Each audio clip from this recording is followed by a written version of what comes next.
I see people are coming. Welcome to this live Instagram with VisitOurIran. Hello. So I guess, yeah, I have Jacki here. Hello, everyone.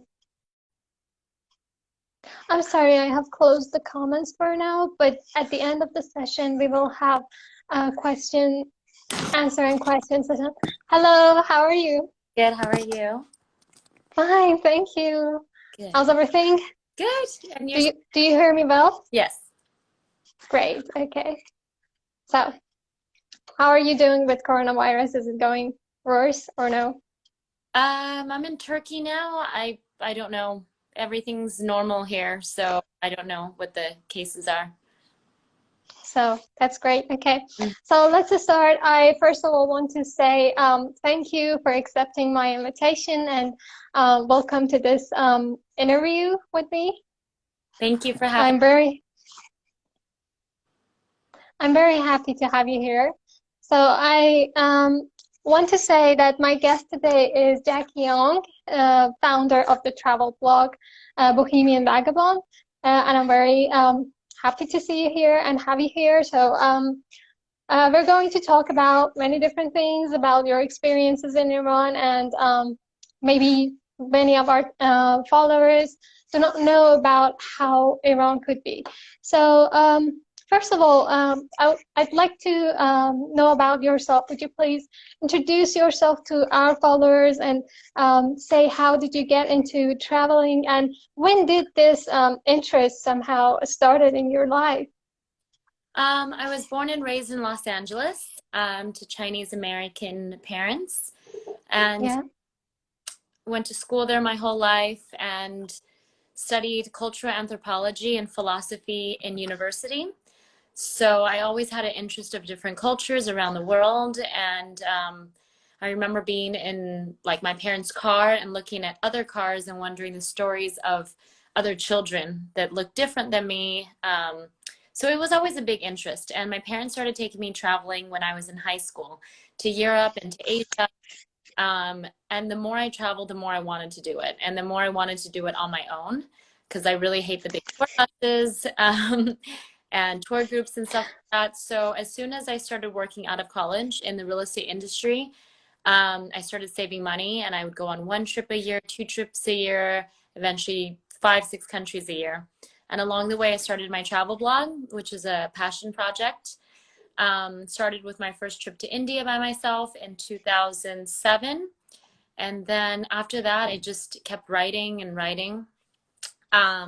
So how were you inspired to somehow start this passion project of yours? I'm really interested. I mean, what was it that got you into writing?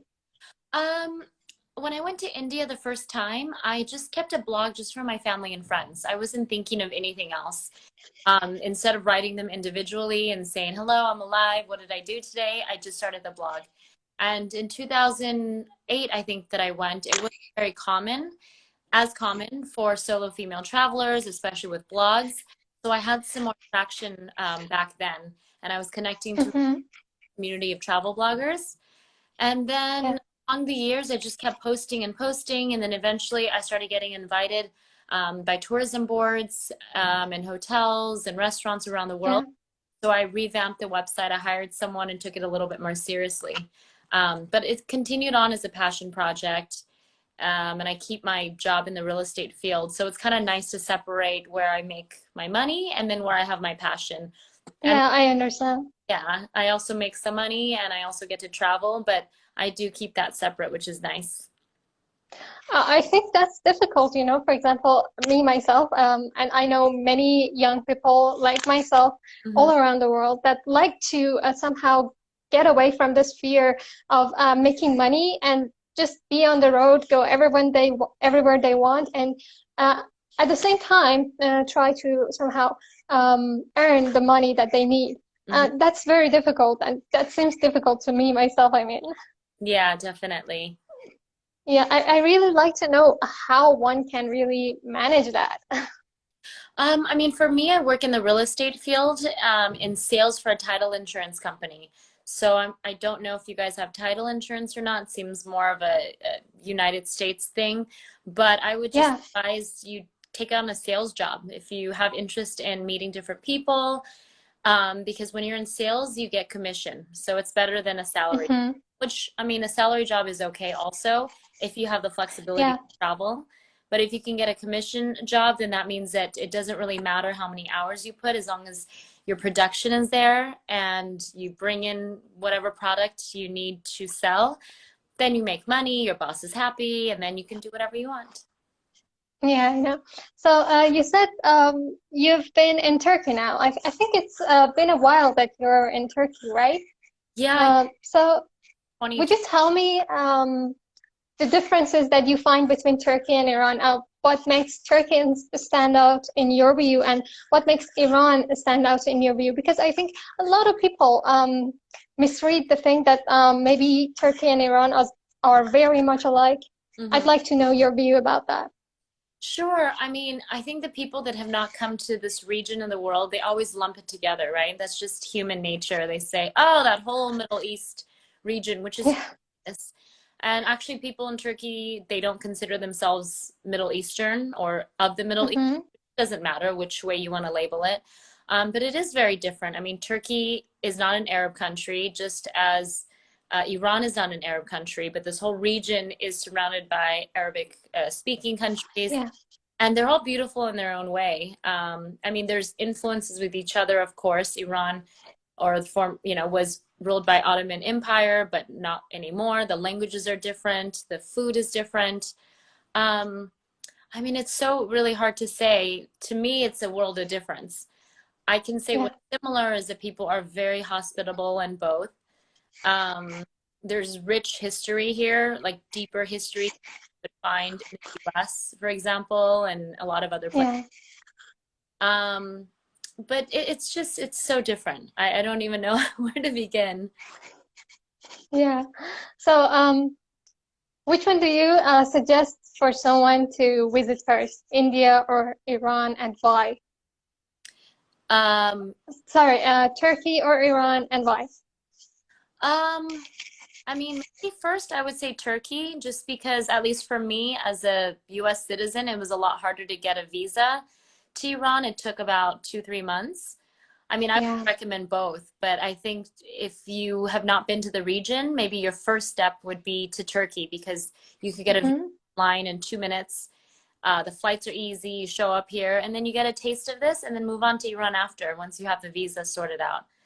So as you just mentioned, some part of the procedure are difficult for Iran, like getting the visa or the insurance, the SIM card, these things that are very necessary, even if you want to travel on your own or you don't want to join a tour group. So, do you think that this difficult, this state of being difficult makes people skip Iran? What do you suggest to travelers who are just thinking about these difficulties and they skip Iran just because of them? I think that that's a part of it. Yeah, I mean, there's obviously there's COVID right now. We don't know what countries are open or not. The visa situation, there's a big misconception that Americans and Canadians and British can't even get visas there. A lot of people ask me, like, I can't believe you are even allowed there. But the truth, from what I see, is that they're very welcoming. They want tourists. It's just a long process. Mhm. Yeah. So, if someone wants to travel to Iran for the first time, what's your advice? What tips do you suggest that person? Um, I mean, do some research, of course. Like, you go to any country, you should know some of the customs. Of course, like for women, we have to cover our hair and kind of cover our body. So I think everyone should know that. And then if you go into someone's house, you should always prepare to take off your shoes. So maybe it's easy to Hmm. wear shoes that are easier to take off, and it's a sign of respect. Um, just be prepared to be open. I think the biggest thing is to suspend all your previous judgments of Iran and of the Middle East, and just go in with an open mind, because people go in with their own life, with what they think it is, and then they get stuck there, and it's just not the same as if you go in wide open-hearted. Yeah. Mhm. I once had an interview with you. I asked you what was the best moment of this trip for you when you came to Iran in 2019. And you told me that it was within the interaction with the people that you found your best moments. Yeah. Like the time you bought the tomatoes on the road to Yes. But now I want to ask the counter part of this question. I mean, I want you to tell me if there was anything you didn't like in Iran. Was there any moments that you didn't really enjoy, you didn't really like it? I mean, I felt incredibly safe. I felt very calm there. I mean, to be honest, the only thing I didn't like was to have to wear so much clothes because I was there in July. I mean, I don't want to wear that much clothes anyways, but it was July. It was so, so hot and all Yeah, I know. covered up. I mean, that was the only thing, but you understand too. You live there. Yeah. Yeah, I'm a woman and I obviously live here. Yeah. Yeah. So, what about any funny moments or embarrassing moments? Was there any time that you were embarrassed or you somehow laughed? Yeah, I mean, a few come to mind. On that trip, I think we were coming from Shiraz up to Esfahan. When we stopped by the side of the road, my tour guide Yes. Ashkan wanted, coffee or tea, which he had ready in his trunk. So we would stop. He would open the hood and then pour the hot water in the kettle, and then we ran the farm because we saw people and we took pictures with them. And as I leaned against a motorbike, I burned the back of my calf and created a really big blister. So for the rest of my trip, I had this really blister above my ankle, which meant that I had to lift up my pants a Oh little my bit. God. So I was walking with one longer pant, one shorter pant, which looked funny, but also it's kind of like maybe illegal that I was showing that much. But once people saw, it's this humongous blister with like, juice in it, which is kind of gross. So that comes to mind. But other funny moments, honestly, was just the interaction with people. I mean, everywhere I went, people wanted to know where I was from. They're curious. I have Asian looks, but then I sound American. So I would talk to them. And the moment I said I was from America, there was not one person that ever said anything bad. All of them said, I'm so thankful that you're here. I'm surprised that you would come despite the media. And then most everybody was Yeah. just like, we don't hate the people. We hate your government, especially right now. We hate Trump. And that was always funny moments because I hate him too. And we would just talk about it. I mean, speaking to a woman in Iran at a grocery store where she doesn't speak English, but you could see her hand movement and her whole body going, I hate your president. And I'm like, me too. It was fun. Those moments are really good and bonding. Yeah, I know. Well, so what do you say to your friends? Like, for example, after your trip to Iran, how was your friends or family's reaction? How could you explain your trip or journey or your experience to them? Um, I mean, before I went, I would say majority of the people that had not been to Iran said you should think twice. You probably shouldn't go. It's dangerous. Then they send me some articles from 2016 of someone that got kidnapped or someone, something like that. And once I was on the trip and I was posting every day, I probably had the most amount of interaction on Instagram and social media than I ever had because people were really engaged. People that love to travel, people that didn't travel, people that were from Iran, people that his parents were from Iran but had never been. So I Yeah. had mainly all really good responses to that. And then afterwards, there was a lot of people reaching out saying, oh my God, I can't believe Iran is that beautiful. I loved your photos. And it seems like people are ready to go. I mean, some of them are. So yeah, I think that So sometimes we people need just some kind of a tingle or somehow someone to move us forward. It's just like we want to do something, but we just don't know how, or we're not sure. We just want someone's credit on that. yeah, I think travel blogs are good for that because you know, the media just usually focuses on the fear, because psychology, that it's what draws people more. If you're posting every day that a baby was born today, they don't really care. But when you say, oh, baby died today, they got dropped, like, people are engaged more. But with travel blogs and blogs in general and documentaries, it really brings more light and education in to places that you otherwise wouldn't see. Yeah, I know what you mean. So can I ask you, what do you miss more about Iran right now after 2 years? I really miss I felt really calm there, you know, despite, like I said, the media making it seem like this horribly violent place. It was so clean. What an irony. Yeah. It was the cleanest country I've ever been. Everywhere I went was incredibly clean. I think it's something that the people do themselves. They don't throw trash on the floor, but also I saw, you know, the municipality every morning, 4 or 5 a.m. cleaning on the streets. It was very peaceful going into the gardens and walking around and picnicking.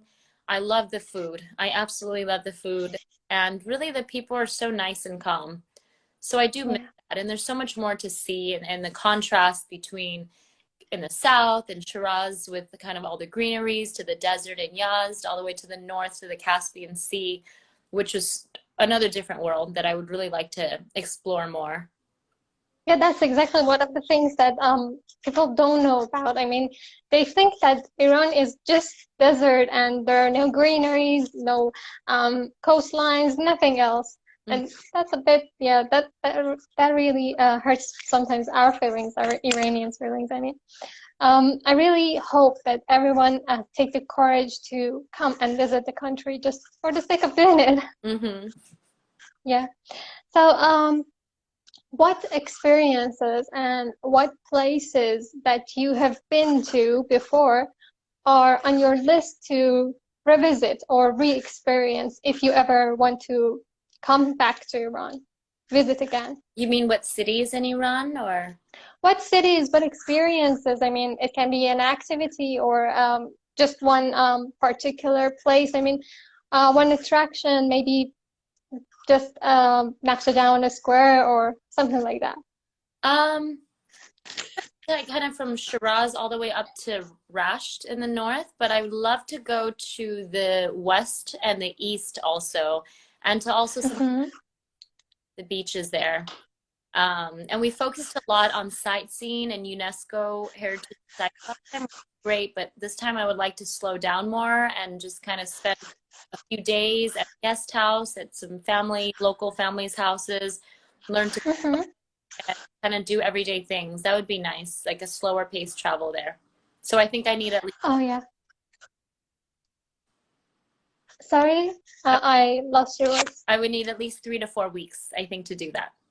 Yeah. A month, at least. Yeah. Yeah, maybe that would do.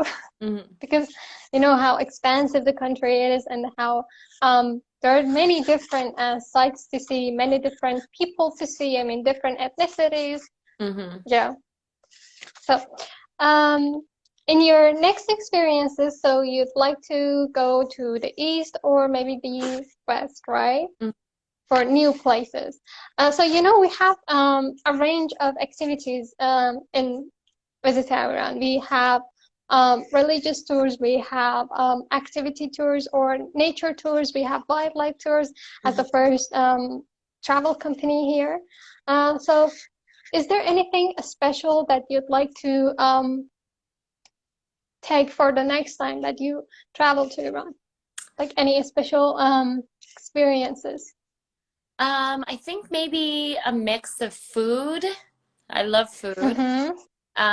Religious and nature would be nice. Kind of a mix. Nature. Yeah.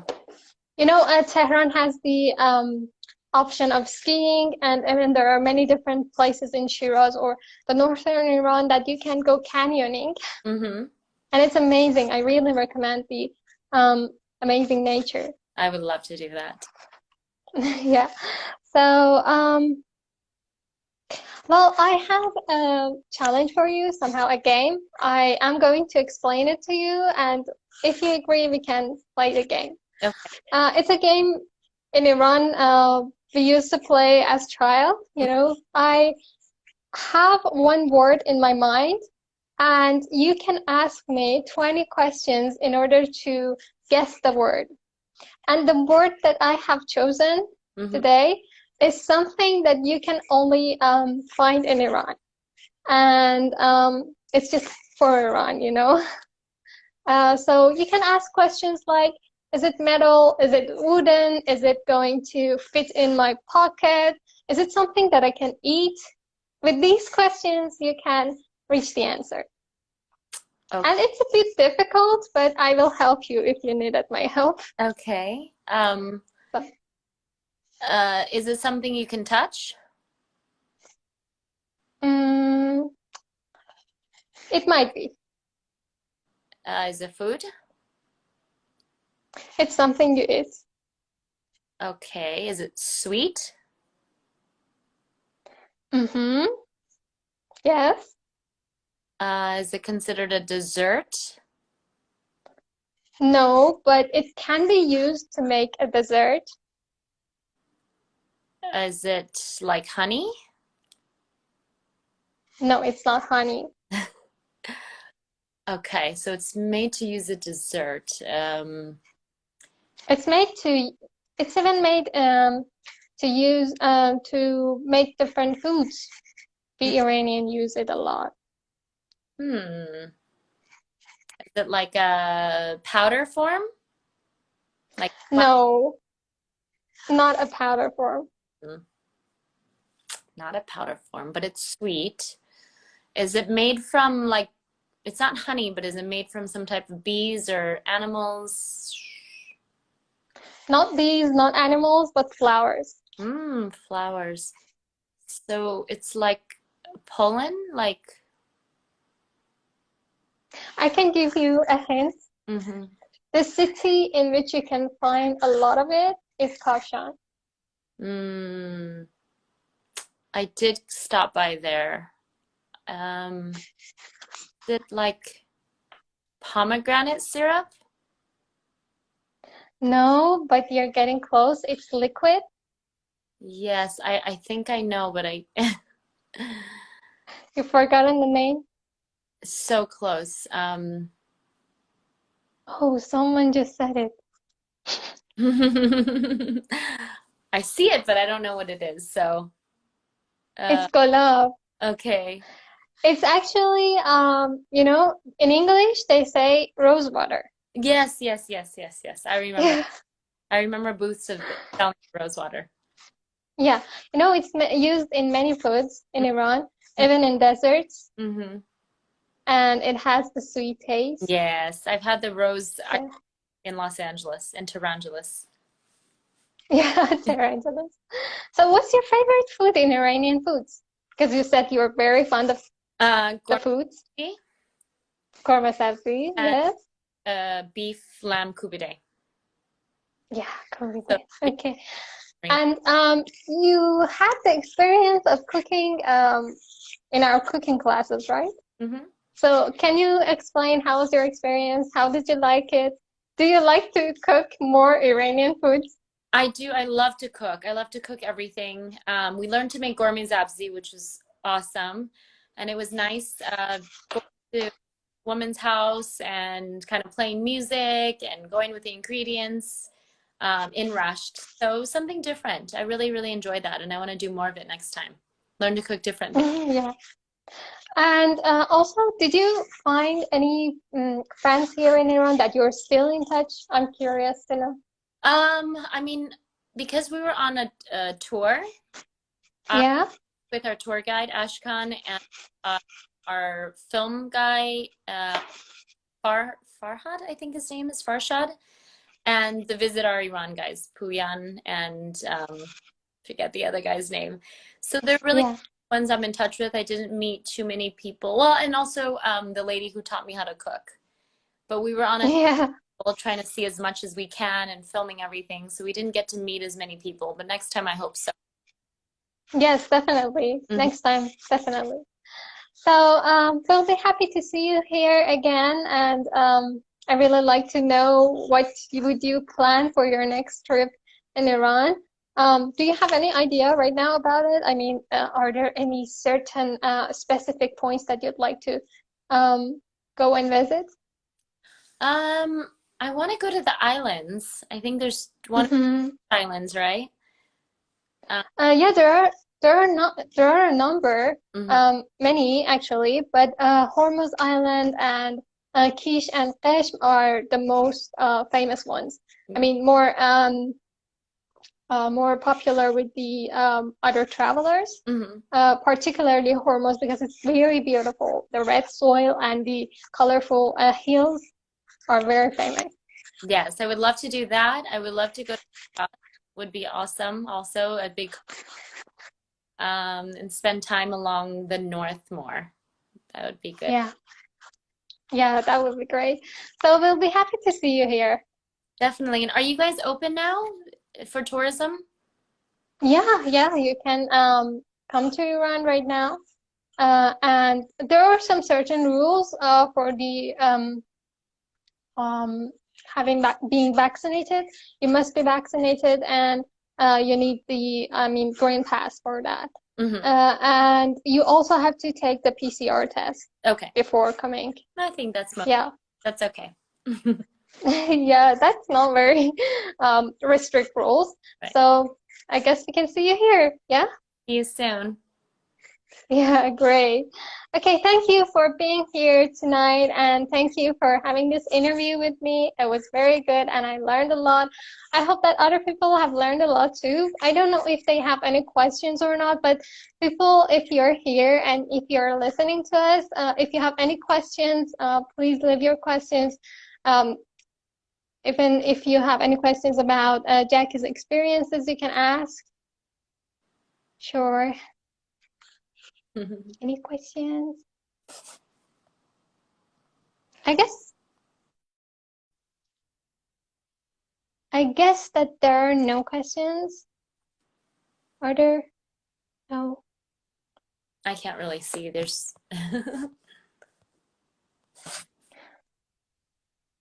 Hello, if you have any questions, yeah, we're waiting for you to. says what is the best month to visit? Yeah, can you please answer that, or do you want me Uh, to? you would know better, but I think that when I went in July it was too hot personally. So, Mm-hmm.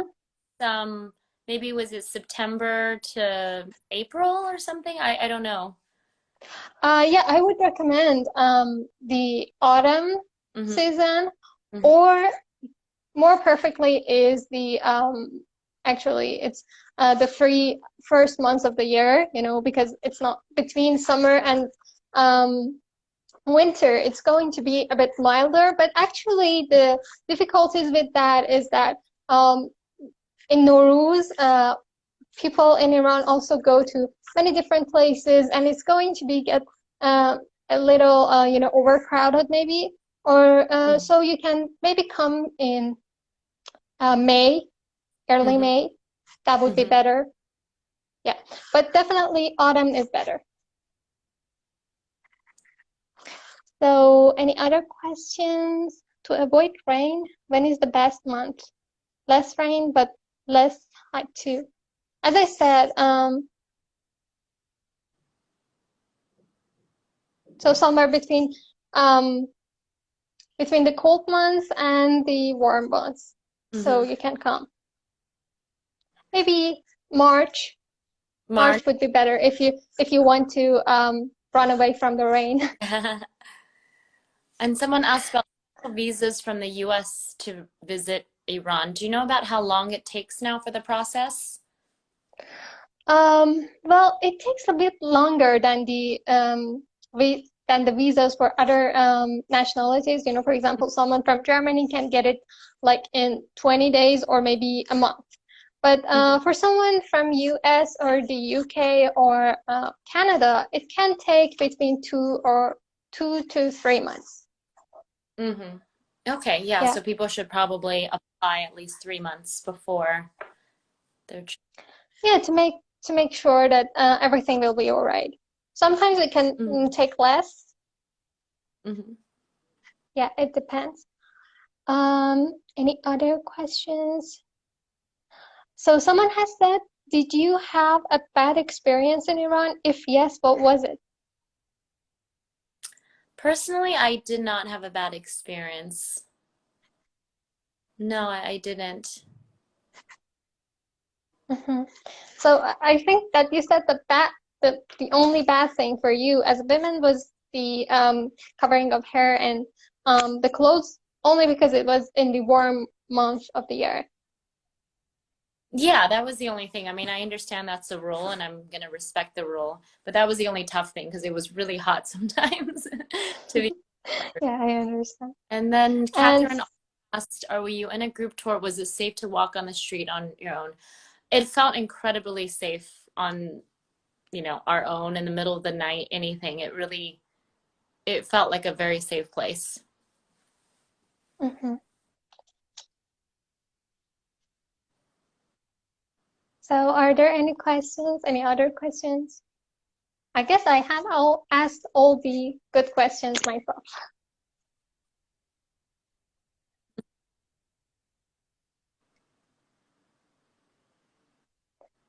So I guess yeah,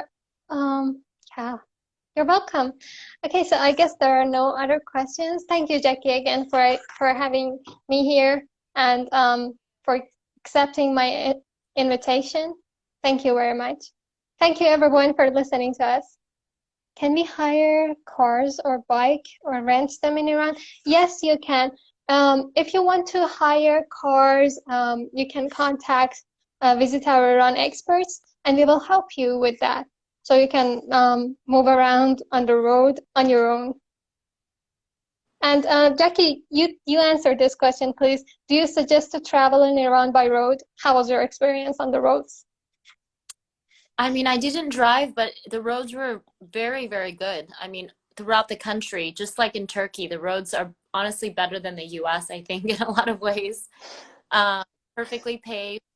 And also in regards to renting a car or bike, I mean, if someone wanted to use a bicycle or road bike or motorbike, I think it's perfectly safe to do. And also, Mhm. we ran across some German families that had like two kind of, you call them caravans or RVs, and they were traveling for 2 months with their families across the country. So it's totally normal. Yeah. And then stories of how they would, sleep in their vans, but they would come across families that would invite them in to stay with them for free for a couple of days, give them food and all that stuff. So any way of traveling, or by foot, even if someone want to do that, or hitchhike, I think is completely fine to do. Yeah, I guess part of it was because of the safety of the roads, the question, I mean. And part of it maybe was, Mm-hmm. I don't know, maybe people do have not seen and do not really know that um, Iran's roads are, I mean, there's a network of roads and it's easy to move between the places, and you can even travel by train or bus, and roads are perfectly paved. I don't know, but some people have this idea from media that maybe the whole country is some kind of desert, that there are no roads, that people are not educated. It's very bad somehow. But as you said, if they try to somehow surf on the internet and research on it, they will understand that it's not like that. Yeah. So I guess there are no more questions. No. Yeah. Again, thank you, Jackie, for being here. I Thank you hope for we can having talk me. to you soon again. Anytime. Yeah, good night. Bye. Good night. Bye.